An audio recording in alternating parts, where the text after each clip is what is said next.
ಯಾವಾಗ ಭಾರತ ಪಾಕಿಸ್ತಾನ ನಡುವೆ ಯುದ್ಧ ನಡೆದೇ ಹೋಗುತ್ತೆ ಅನ್ನೋ ಸನ್ನಿವೇಶ ನಿರ್ಮಾಣ ಆಯಿತು, ಯಾವ ದೇಶದವರು ಯಾರಿಗೆ ಸಪೋರ್ಟ್ ಮಾಡ್ತಾರೆ ಅಂತಕ್ಕಂಥ ಕುತೂಹಲ ಇದ್ದಾಗ ಪಾಕಿಸ್ತಾನಕ್ಕೆ ಮೊದಲು ಬೆಂಬಲವನ್ನು ಕೊಟ್ಟಿದ್ದೇ ಟರ್ಕಿ.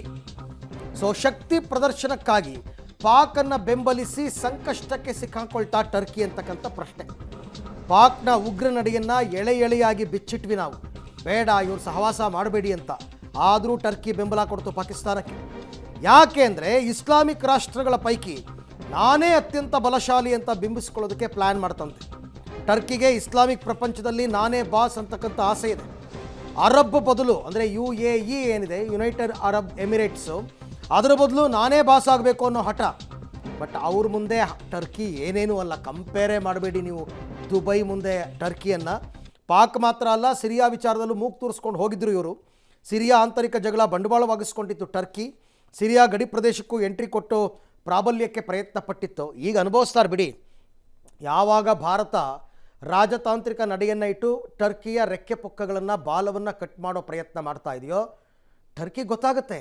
ಮಾಲ್ಡೀವ್ಸು ಹೀಗೆ ಎಗರಾಡ್ತಾ ಇತ್ತು ಒಂದು ಟೈಮಲ್ಲಿ. ಯಾವಾಗ ಮಾಲ್ಡೀವ್ಸ್ ವಿರುದ್ಧ ಭಾರತ ತಿರುಗಿ ಬಿತ್ತೋ, ಅಲ್ಲಿನ ಅಧ್ಯಕ್ಷ ಬಂದು ಸರೆಂಡರ್ ಆಗಬೇಕಾಗಿ ಬಂತು ಇಂಡಿಯಾಗೆ. ಟರ್ಕಿ ಸ್ಥಿತಿನೂ ಕೂಡ ಸದ್ಯದಲ್ಲೇ ಹಾಗೆ ಆಗುತ್ತೆ. ಈಗ ಪಾಕಿಸ್ತಾನೆಲ್ಲ ಇರುವ ಅಷ್ಟು ಎಕನಾಮಿಕ್ ಪ್ರಾಬ್ಲಮ್ ಇವನೇನು ದುಡ್ಡು ಕೊಟ್ಟು ಏನು ಮಾಡ್ತಾ ಇಲ್ಲ, ಟರ್ಕಿನೇ ಎಲ್ಲ ಕೊಡ್ತಾ ಇದ್ದಾನೆ ಅಂತ.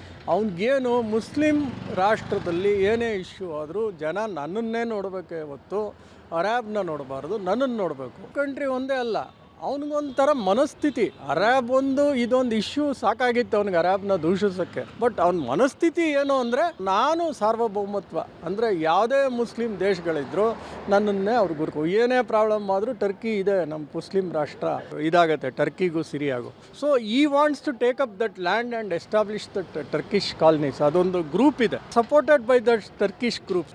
ಟರ್ಕಿ ಅವ್ರಿಗೊಂದು ಜಾಗನೇ ಕೊಟ್ಟು ಅವ್ರದ್ದೇ ಒಂದು ಸಪ್ರೇಟ್ ಸ್ಟೇಟ್ ಥರ ಅಲ್ಲಿ ಮಾಡಿ ಪ್ರಾತಿನಿಧ್ಯ ಕೊಡಬೇಕು ಸಿರಿಯಾದಲ್ಲಿ ಅಂತ ಅವರೊಂದು ಇದು ಮಾಡ್ತಿದ್ದಾರೆ. ಅರಾಬ್ ಅವರು ಒಂದೇನಾ, ನಾವ್ಯಾಕೆ ಲೀಡ್ರಾಗಿ ಉಳಿಬಾರ್ದು ಅನ್ನೋ ಒಂದು ಮನೋಸ್ಥಿತಿ. ಅರಾಬ್ ಅವ್ರ ಜೊತೆ ಅವ್ರೇನಾಯಿತು ಅಂದರೆ, ಅರಾಬಲ್ಲಿ ಜಮಾಲ್ ಅಂತ ಒಬ್ಬ ರಿಪೋರ್ಟರ್ ಇರ್ತಾನೆ, ನಡೀತಿದ್ದಂಥ ಒಂದು ದೌರ್ಜನ್ಯಗಳು ಅದ್ರ ಮೇಲೆ ಅವ್ನು ಬರೀತಾನೆ ಅವ್ನು ಭಾಷೆ. ಅವಾಗ ಏನು ಮಾಡ್ತಾರೆ, ಈ ಜಮಾಲ್ನ ಹೊಡಿಬೇಕು ಅಂತ ಕಾಯ್ತಾರೆ. ಆ ಜಮಾಲ್ ಏನು ಮಾಡ್ತಾನೆ, ಟರ್ಕಿಗೆ ಹೋಗಿ ಸೇರ್ಕೊಂಡ್ಬಿಡ್ತಾನೆ. ಅವಾಗ ಏನಾಗುತ್ತೆ, ಟರ್ಕಿಗೆ ಇಂಟರ್ನ್ಯಾಷನಲಿ ಅವ್ರಿಗೆ ಒಂದು ಎಂಬಸಿಲಿ ಹೋಗಿ ಕೊಲೆ ಆಗುತ್ತೆ ಅಂದರೆ ಟರ್ಕಿ ಯಾವ ಥರ ಸೆಕ್ಯೂರಿಟಿ ಕೊಟ್ಟಿತ್ತು. ಟರ್ಕಿಗೆ ಈ ಸೌದಿ ಮೇಲೆ ಕೋಪ ಬರುತ್ತೆ. ಸೊ ಅಲ್ಲಿ ಅವರಿಬ್ಬರು ಏನಂತಾರೆ, ಮನಸ್ಥಿತಿ ಹಳ್ಸೋಗುತ್ತೆ, ಕ್ಲಾಶಸ್ ಶುರುವಾಗುತ್ತೆ. ಬಿಕಾಸ್ ಪಾಕಿಸ್ತಾನಿಗೆ ಸಪೋರ್ಟ್ ಮಾಡಿ.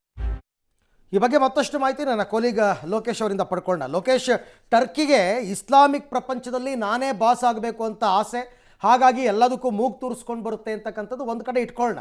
ಆದರೆ ಕೊಲ್ಲಿ ರಾಷ್ಟ್ರಗಳು ಅಂತ ಏನು ಕರೆಸ್ಕೊಳ್ತವೆ ಅರಬ್ ಕಂಟ್ರೀಸ್, ಆ Arab countries Dubai, Qatar, Oman ಇವರುಗಳ ಮುಂದೆ ಟರ್ಕಿ ಆರ್ಥಿಕವಾಗಿ ಏನೇನೂ ಅಲ್ಲ. ಆದರೂ ಈ ಪ್ರಯತ್ನ ಯಾಕೆ ಟರ್ಕಿಯಿಂದ ಅಂತ? ಅರವಿಂದು, ಟರ್ಕಿಯ ಈ ಪ್ರಯತ್ನ ನಾನೇ ಪ್ರಭಾವಶಾಲಿ ಶಕ್ತಿಶಾಲಿ ಅಂತೇಳಿ ತೋರಿಸ್ಕೊಳ್ಳೋದಕ್ಕೆ ಮುಂದಾಗ್ತಾ ಇದೆ. ಸುಮಾರು 50ಕ್ಕೂ ಹೆಚ್ಚು ಇಸ್ಲಾಮಿಕ್ ರಾಷ್ಟ್ರಗಳಿವೆ. ಅದರಲ್ಲಿ ಪ್ರಭಾವಶಾಲಿ ತುಂಬ ಶಕ್ತಿಶಾಲಿ ಆಗಿರ್ತಕ್ಕಂಥ 15 ಇಸ್ಲಾಮಿಕ್ ರಾಷ್ಟ್ರಗಳು ಇವೆ. 15 ಇಸ್ಲಾಮಿಕ್ ರಾಷ್ಟ್ರಗಳ ಮುಂದೆ ಟರ್ಕಿ ಏನೇನೂ ಅಲ್ಲ. ಆರ್ಥಿಕವಾಗಿ ಇರ್ಬೋದು ಅಥವಾ ಸೇನಾ ಶಸ್ತ್ರಾಸ್ತ್ರಗಳ ವಿಚಾರದಲ್ಲೇ ಇರ್ಬೋದು, ಟರ್ಕಿ ಏನೇನೂ ಇಲ್ಲ. ಆದರೆ ನಾನೇ ಬಾಸ್ ಅಂತೇಳಿ ತೋರಿಸ್ಕೊಳ್ಳೋಕ್ಕೆ ಹೋಗಿ ಈಗ ಸಂಕಷ್ಟಕ್ಕೆ ಸಿಲುಕಿದೆ. ಭಾರತೀಯರು ಟರ್ಕಿಗೆ ಸರಿಯಾದ ಪಾಠವನ್ನು ಕಲಿಸುವಂಥ ಕೆಲಸವನ್ನು ಮಾಡ್ತಾ ಇದ್ದಾರೆ.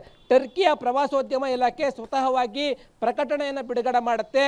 ಭಾರತೀಯ ಪ್ರವಾಸಿಗರನ್ನು ನಾವು ಸುರಕ್ಷಿತವಾಗಿ ಸೌಮ್ಯದಿಂದ ನೋಡ್ಕೊಳ್ತೇವೆ, ನಡೆದುಕೊಳ್ತೇವೆ, ಬಾಯ್ಕಟ್ ಅಭಿಯಾನಗಳನ್ನು ಮಾಡೋದು ಬೇಡ ಅನ್ನೋ ರೀತಿಯಲ್ಲಿ ಪ್ರಕಟಣೆಯನ್ನು ಮಾಡಿತ್ತು. ಆದರೆ ಇವತ್ತು ಯಾವಾಗ ಪಾಕಿಸ್ತಾನದ ಪರವಾಗಿ ಟರ್ಕಿ ನಿಲ್ತೋ ತಕ್ಷಣವೇ ಭಾರತೀಯ ಪ್ರವಾಸೋದ್ಯಮ ಸಂಸ್ಥೆಗಳು ಟರ್ಕಿಯನ್ನು ಪ್ರವಾಸೋದ್ಯಮದಿಂದ ರದ್ದು ಮಾಡಿರುವಂಥದ್ದು. 2023ರಿಂದನೂ ಕೂಡ ಸುಮಾರು 103% ಪ್ರವಾಸಿಗರು ಟರ್ಕಿಗೆ ಭೇಟಿ ಕೊಡ್ತಾ ಇದ್ರು, ಈಗ ರದ್ದಾಗ್ತಾ ಇದೆ. ಅದಷ್ಟೇ ಅಲ್ಲದೆ ಅಲ್ಲಿಂದ ಮಹಾರಾಷ್ಟ್ರ ಸೇರಿದಂತೆ ಬೇರೆ ಬೇರೆ ಭಾಗಗಳಿಗೆ ಬರ್ತಾ ಇದ್ದಂಥ ಒಂದಿಷ್ಟು ಹಣ್ಣು ಹಂಪಲುಗಳು ಏನಿತ್ತು ಅವುಗಳನ್ನು ಕೂಡ ಬಾಯ್ಕಾಟ್ ಮಾಡಿದರೆ ವ್ಯಾಪಾರಿಗಳು ಕೂಡ ಅಲ್ಲಿಂದ ಕೊಂಡ್ಕೊಳ್ಳೋದಕ್ಕೆ ಮುಂದಾಗ್ತಾ ಇಲ್ಲ. ಈ ರೀತಿಯಾಗಿ ಟರ್ಕಿಗೆ ಸಂಕಷ್ಟ ಎದುರಾಗಿದೆ. ಈ ರೀತಿ ಇಸ್ಲಾಮಿಕ್ ರಾಷ್ಟ್ರಗಳ ಮುಂದೆ ನಾನೇ ಬಾಸ್ ಅಂತೇಳಿ ತೋರಿಸ್ಕೊಳ್ಳೋದಕ್ಕೆ ಹೋಗಿ ಟರ್ಕಿ ಈಗ ಆರ್ಥಿಕವಾಗಿ ಹೊಡೆತ ತಿನ್ನೋದ್ರಲ್ಲಿ ಯಾವುದೇ ರೀತಿಯ ಅನುಮಾನ ಇಲ್ಲ.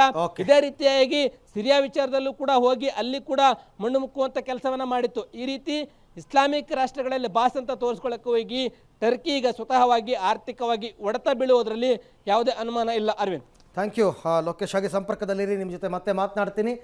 ಮಾಡಿದ್ದಿನೋ ಮಹಾರಾಯ ಅಂತಾರಲ್ಲ, ಟರ್ಕಿ ಕೂಡ ಅದನ್ನೇ ಅನುಭವಿಸುತ್ತೆ ಅಷ್ಟೇ ಮುಂದಕ್ಕೆ.